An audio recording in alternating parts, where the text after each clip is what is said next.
Welcome to Goblins 3. 3 weeks ago, we finished Majesty. 2 weeks ago, we needed a new game. 2 weeks ago, we talked about how it's not going to be Siege of Dragonspear, and I have another game in mind, and I hinted at this by putting the soundtrack at the end, but nobody caught that, it seems. Nobody wrote anything in the comments, so nobody caught that. Disappointed. And last week, I was sick, and now we finally get to play the new game. We're going to start a game. It's called Goblins 3. So let's talk a bit about this.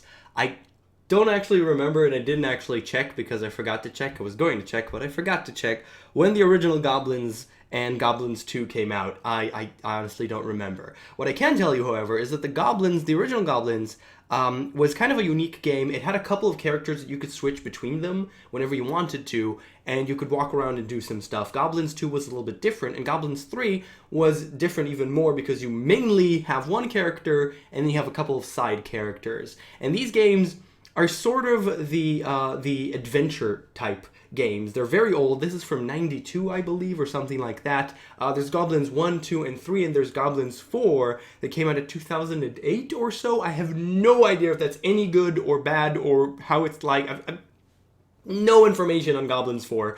I got Goblins 1, 2, and 3, the pack from GOG, Good Old Games. It cost like $6 or $7 or something like that. And Goblins 3, for me, is nostalgia. We're only going to play Goblins 3. I probably won't even touch Goblins 1 and 2 because they're kind of completely different games and they're not the nostalgia for me. Goblins 3 was the one that I played and is the one that is stuck in my head and is the one that I really, really love. So this is an adventure type game. It's a point and click, so you walk around, you have an inventory, and it's the crazy kind of point and click, the ones that you'd play around 90 something, the early 90s, where you could take up a chair and a piece of string in your inventory, and when you combine them, you become God for some reason. Or, things that don't make any freaking sense, and they're really difficult, which is probably why I don't think I've ever finished it. Or maybe I finished it like once. I remember watching my brothers play it a lot, and I remember playing it a lot on my own. There's like 20-something levels, and they're just, the levels, some of them are bigger, some of them are smaller. There's tons of things that you need to do. Most of them don't make any sense. There's some kind of story that we're going to try and follow through. And it's a lot of fun. For me, the most iconic thing about it is the soundtrack and the sounds. There's magical friggin' sounds. They're so weird and they're so lovely, and one of the cool things about buying it from GOG is the fact that you get the soundtracks and the sounds, and they're in there. So I actually have the soundtrack now, so I'm really happy about that. I could hear that and just nostalgia, and it's really good tracks. It's really good. So these games are relatively impossible unless you have a guidebook, a hint book that came with it. So with this, I have a manual in PDF form. I have a manual and a hint book, okay? You see the difference? This is the hint book and this is the manual, right? Difference. So in the hint book, it pretty much tells you what to do in every one of the screens in the game. And we're not going to use that unless we absolutely have to. We're going to try on our own. And I do remember some things here and there, so I might have like, maybe this will work and maybe this will work. But we're going to try our best to do it on our own. And then we're going to read the hint book when we get stuck too much, because it's going to happen. We're going to try and do one screen at a time. There's 22, I think, screens. So that'll be 22 episodes. So it'll be quite a lot of months if I play once every Sunday, which is what we do here. And I want to go through the manual specifically, not the hint, but we're not going to go through the hint, but we're going to go through the manual just to read you a little bit of the story, because there is a story in this game, and it's quite lovely. So I'm going to read this off. If you don't care, just move forward. I'm going to try my best to read this fluently and nicely and not bore you too much. So, 4 thousands of years. Okay, that means that's 4, not 4, though it the word is 4, the number, but I think it means to say 4 thousands of years, the two kingdoms, and not 4,000. What? Okay, for thousands of years, the two kingdoms ruled by Queen Xena and King Bod have competed fiercely to be the first to conquer the labyrinth in the bowels of Mount Foliander.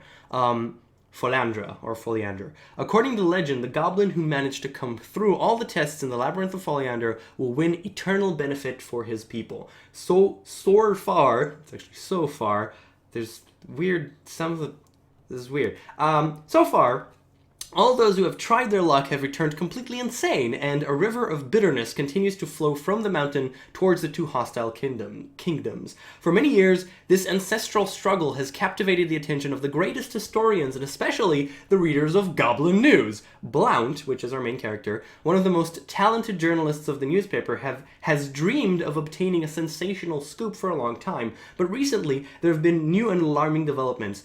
Behorn, the guardian of the labyrinth and the only person who can guarantee that the tests have been passed fairly, has just died of old age. This is bad news, plus the disturbing discovery that the key to the entrance has disappeared.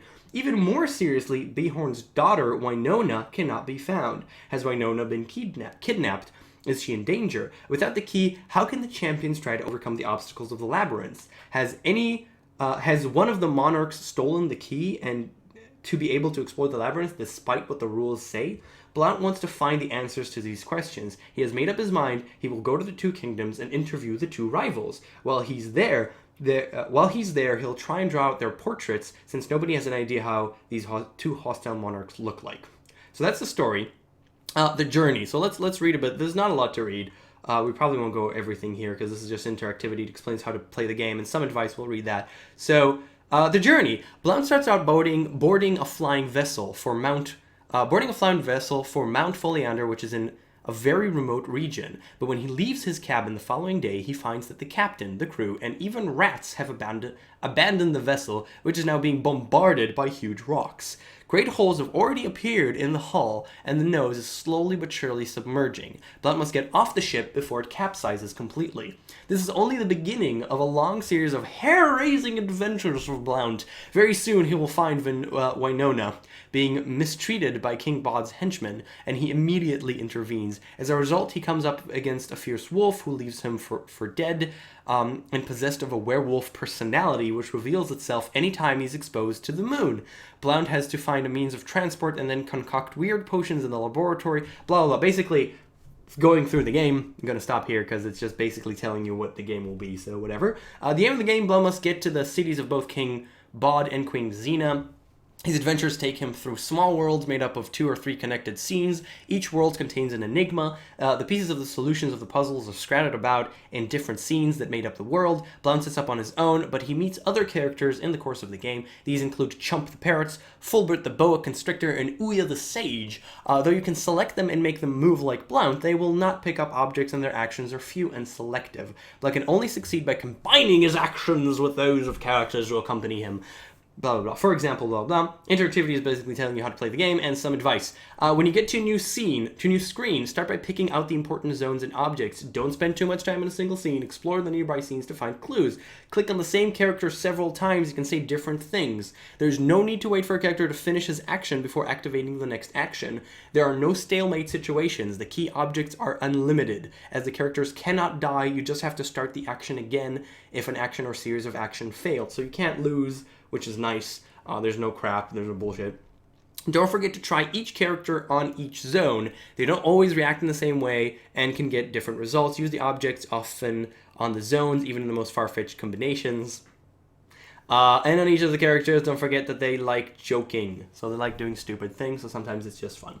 Alright, so that's that. I'm going to remove the PDF reading, and I'm going to put up the Goblins, this one, and the Captain's Log, which I need to put up there. Okay, so we got a captain's log. I called it a captain's log because it's taken from the previous game one of the previous games that we played, which is called Star Control 2. Lovely game. If you haven't checked that out, go check it out because it's awesome. And what I'm going to do right now is click on Goblins 3. So I actually have 2 versions. I have Goblins Quest 3 floppy and Goblins Quest 3 from a CD. So there's actually a couple of versions of this game. In 90-something, there were still floppy disks, and there were different versions of the game for some of the home consoles that were around in those days. And some of them actually have different voices, different sounds and stuff. I remember the floppy version. I tried both of them. The floppy version is the version that I've played, so that's what we're going to play. There are very minor differences, mostly it's in sounds. We're going to play the floppy version. So I'm going to click this, and once I do, it's going to go full screen, and then I'm going to click Alt-Enter in order to make it smaller. Okay, and the music's going to come in. So, okay, now I'm going to put this over here, and this is just the scum VM that's used to make it. So now I have a small window. It's not a very big window, but it's good enough and allows me to control everything. I don't need it full screen, and I can also access my Goblins log more comfortably because it's in a window. And now we can play this. So this is Goblins 3, created by these lovely people.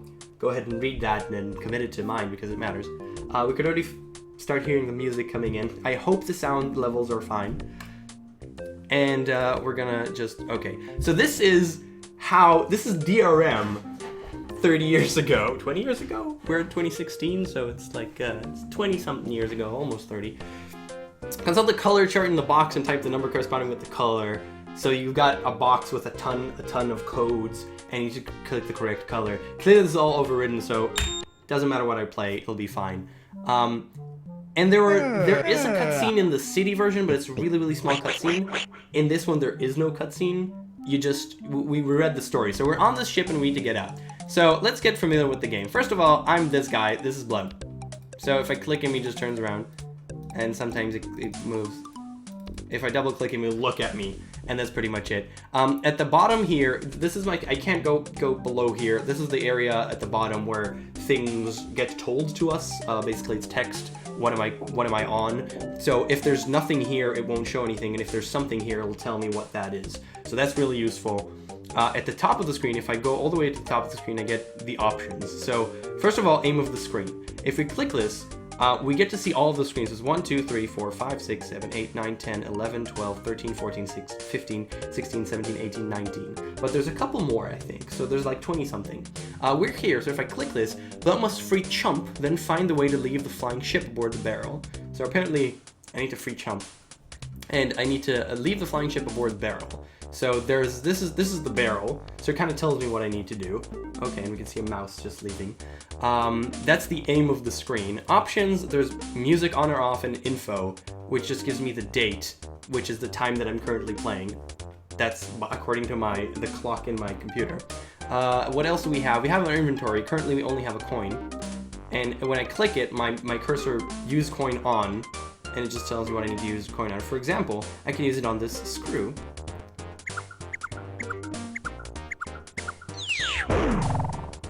And then it's off. If I right click, it'll remove the coin, so I could use something else, and now I can pick up the hook.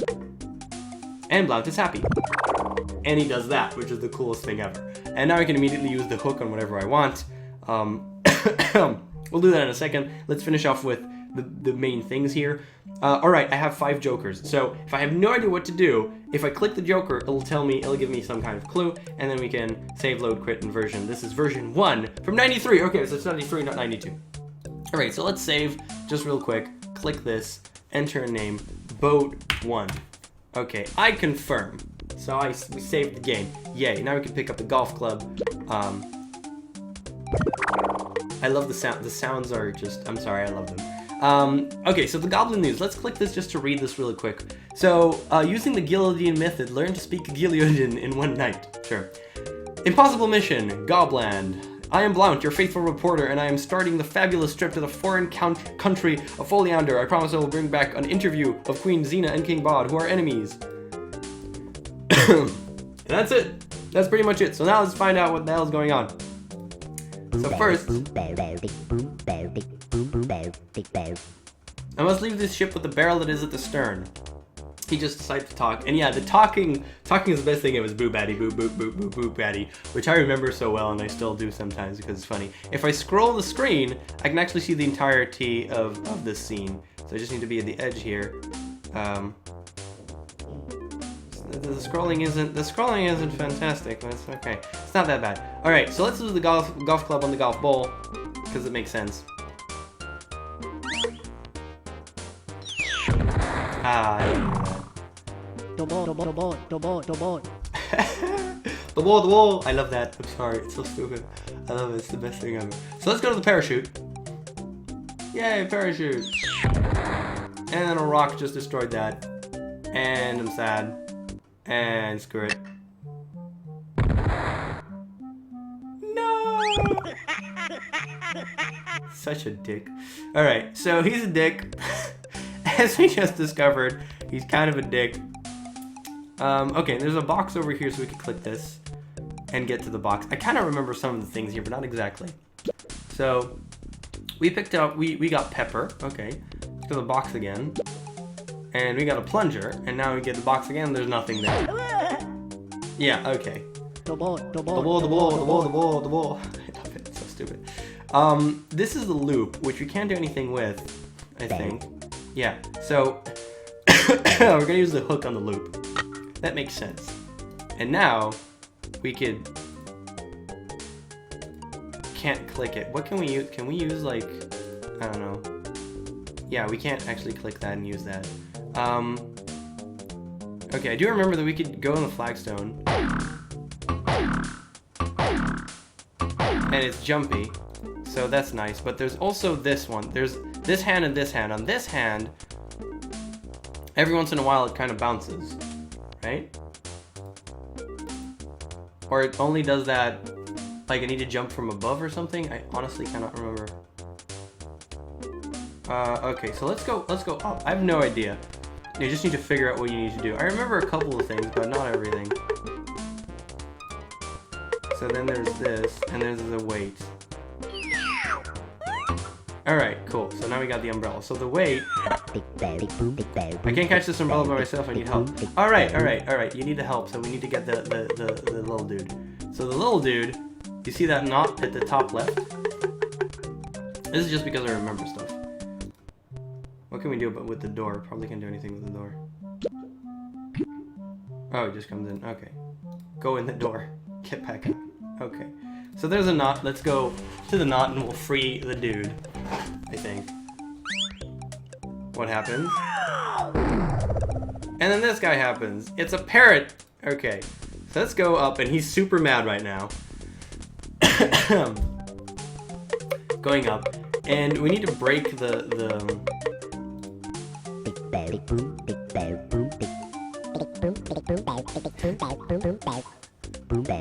His name is Chump. The sailors locked him because he was impossible. Okay, no. Okay, sorry. So yeah, the sailors locked him. Apparently, he could talk to him, and then he could explain it, which is the best. He talks to the parrot in their language of boobity boobity boobity, and then he explains it to the player. Isn't that freaking fantastic? Okay, so let's use the golf club on Chump.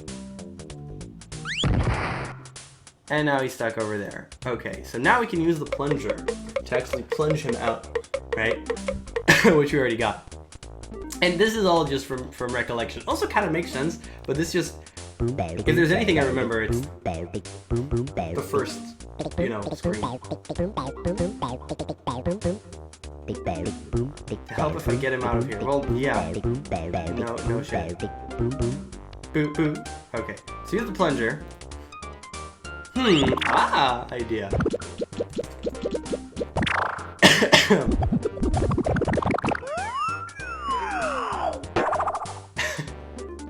Yay, so we got Chump. So now, he's looking at the player. So if I click him, Blount will look at the player, and I can move Chump around. So we're gonna click the weight, and then I'm gonna click Blount. And this is one of the really coolest things about this game. You can do more than one thing at the same time. Actions, you don't have to wait, and this is kind of amazing. So he's gonna use the weight and gonna bring the umbrella, and then I'm gonna be able to pick up the umbrella while he holds it. And I'm gonna be happy. Okay, so aside from that, there is... Oh, I remember how it works. So do you remember this thing, the flagstone? So if I click on the if I'm on the flagstone, you can see that this thing, the hand, you see it did the thing and it threw up. So I'm gonna stand on the hand, and then Chump is going to do the flagstones, which will allow me to jump up and get all the way to the tooth. And I also remember the reason why we need a tooth. Alright, so that's gonna throw me up. It'll be right there. I'm gonna be able to pick up the tooth. Oh, no, not you. Click on Blount. Okay, get the tooth. And then get down. Okay, so now we're basically gonna be done. If I can Scroll to the side of the screen. Alright, this is the first screen, so it's kind of easy, and also we had a long introduction, so this video is gonna be pretty short. Well, short in my standards, because I usually do like 40 minutes. Apparently going to the right is really easy, but going to the left is always really stuck. I don't know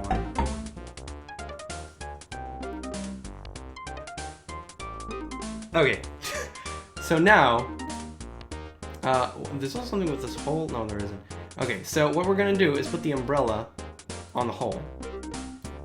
And then we're going to... Oh, what did I use the pepper for? I didn't use the pepper for anything. Blount? I think it's a sneeze.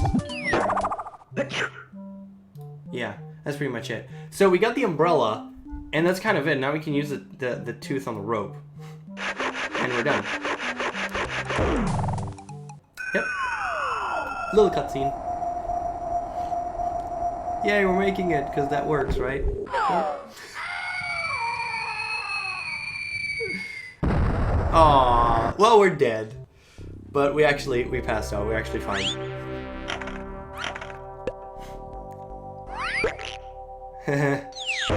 And that's Chump.